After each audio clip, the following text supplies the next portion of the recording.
What's going on, everyone? So today we're going to be going over my current flip that I'm doing using my hard money loan. So you might have seen in previous videos, I've just, ones that came out just before this, I basically explained what hard money loan is and how to invest in real estate with no money. So after doing those two videos, they were basically general statements of how you do it. So today's video is going to be a very specific video about my current one. So it might be a shorter video than normal. I'm not really sure yet. We'll see as we get going into this. So basically, a few months ago, bought another property with the intention of fixing it up, renting it out, and refinancing it, and then moving on to another one. So like I said in previous videos, I explained the benefits and the advantages of doing and investing in real estate that way. So today we're going to explain basically some hard numbers on the hard money loan, play on words there, of how it works. So let's get right into it. So a few months ago I bought a house. It was a house, needs a decent amount of work to it. Mostly cosmetic stuff. We put new HVAC unit in, all that stuff. But some plumbing work, some electrical work, but the rest of it was just very cosmetic work. So bought the house for $127,000. And I'll have all these numbers in the description below as well, so you could look over them if I speak too fast and you don't want to replay it or whatever. So we bought the house for $127,000. Closing costs to buy the house were about $14,000, and then we estimate it in our renovation cost of $20,000 budget to repair it. So basically, all in all, total hard money loan is $161,000. And we came up with that number because that's actually exactly 70% of what we expect it to be worth. We expect the house to be worth $230,000 once we are done. So we have a $161,000 loan. We expect the value to be worth $230,000. $161,000 is 70% of $230,000. So that's how we came to that number. And like I said in previous videos, if you end up coming to a higher number than 70%, you want to really look into it to see if this one was actually worth it. So we looked at it, we did that, we saw this was worth it, we're at 70%, we're good to go. So with the $161,000 loan, that comes with a monthly payment of $1,666.67. So pretty cool number, pretty easy to remember. Every time I had to write out the the monthly payment on that, it was pretty easy. So we had the thresholds for accessing the construction funds set up on two. So the first one, once we reached the first one, we got $10,000. Once we reached the second one, we got the second $10,000. Typically, you do them on 2 or 3 at a time. Sorry, not 2 or 3 at a time. 2 or 3 different levels. We did 2 on this one. It worked out for what we were looking for, so that's why we did it that way. There's really no advantage to do it one way or the other unless you maybe want to get money a little bit sooner, so you have 3 tiers. But it's really, it's just a planning thing that has nothing to do with, I wouldn't say it has much to do with financials. I would just say it has to do better with planning and access to money. So we set it up. We got access to the first level of construction funds before the first payment was due. And like I spoke about in previous videos, that's what I always believe you want to do if you want to truly have the least amount of money out of pocket when purchasing these homes.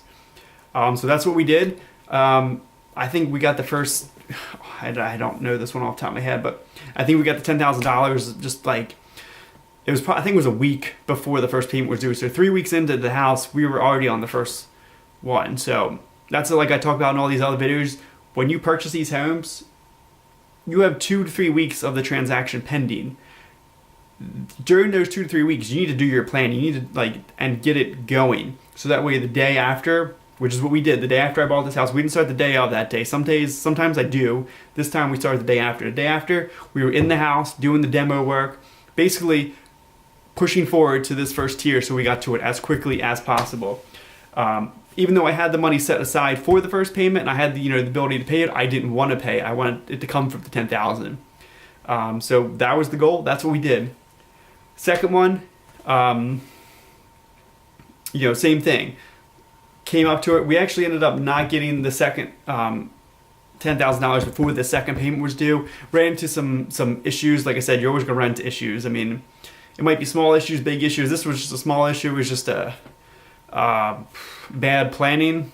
So we obviously adjusted that and got the second $10,000 a little bit after the second payment came out. So it really wasn't a big deal. I mean, it never was a big deal. I actually, turns out I actually still had money left over from the $10,000. So I actually kind of didn't take it out of pocket, but I still consider that out of pocket because it didn't come from the second $10,000 like I originally wanted it to. But anyway, so that's what happened there. So we're basically just about done the house. Couple of minor touch-up things we're doing at this point. So my plan is to rent the house, and then 6 months after I purchase it, I'm going to refinance it. So we're looking to rent it for it's a 3-bedroom, 1 bath. And in the area that it's in, you typically can see rents of $1,500 to $1,600 a month. I mean, it's going to be high quality housing, so it's not going to be, there are 3-bedroom, 1 baths in the area it's 1.5 baths that will rent for $1,200, $1,300, $1,400. But people do pay a little bit more for a higher quality house, like it's going to be brand new kitchen, brand new bath, brand new HVAC unit, new ductwork, new flooring, tile, carpet, new paint. So we're doing it all. So obviously that does get you a higher rent. So we're looking at $1,500 to $1,600 a month for rent. Like I said, it's pretty average. And once we hit that 6-month period, we're going to be looking at a 30-year mortgage of about $1,250. And that's with and I've explained this in other videos that the hard money loan is 70% of what you expect the house to be worth. When it appraises and you refinance it at the 6 months, a lot of lenders will allow you to refinance it at 75%. So that extra 5%, which in this case is about it's $11,500. So instead of being 70% is $161,000, 75% is $172,500. So $172,500 is what my new mortgage loan amount could be. And so obviously $161,000 of that $172,500 pays off the $161,000. So you're left with $11,500. There's going to be some closing costs involved with that, like, lender fees, appraisal fees, more attorney fees. So you're talking maybe $3,000, $4,000, maybe $5,000. So at that point you're left with about $6,000 or so dollars, give or take, but depending on the exact numbers, that I could take out so that I could actually cash out from the house. So like I said up front, I only put $1,000 down as my deposit when I purchased this house, just to secure the contract, because you need deposits for contracts. So did that. And that's about all I put out of pocket. I mean, I know I said I considered the second second interest payment I paid out of pocket, but it kind of really wasn't. I mean, so that's about it. So when we get this house rented, say we rent it at $1,600, we get the mortgage payment of $1,250. All right, so we're netting, what is that? That's $350 a month cash flow.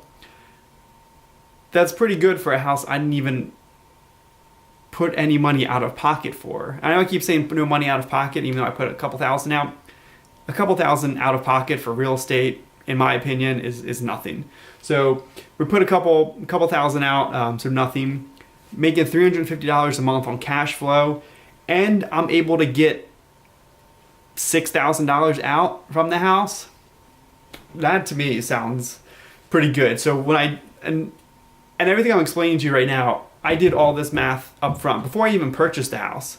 And that's what you got to do when you go looking for your investment property.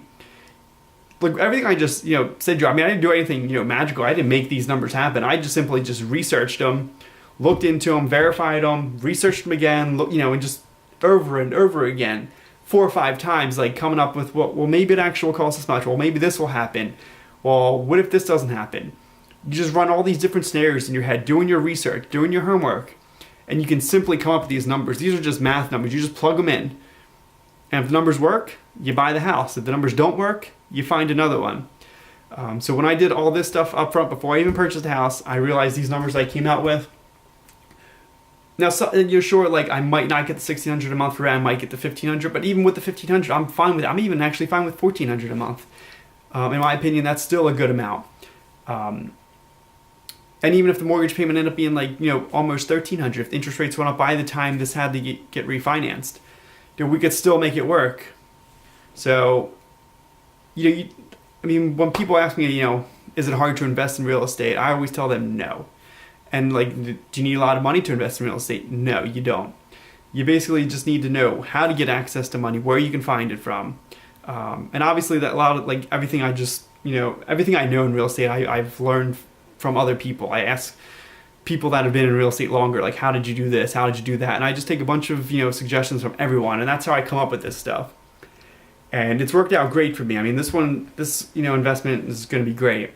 As soon as this one is actually fully rented and we're ready to go, I'm moving on to the next one. So, that's basically giving you a very specific example of a hard money loan and how I purchased a house with no money. So, that's about it. Hopefully you guys learned something today. You got some information, ideas, suggestions, whatever. So if you made it this far in the video, please give it a like. I would really appreciate it, and would also really appreciate it subscribe. And then until next time, guys, we'll see you later.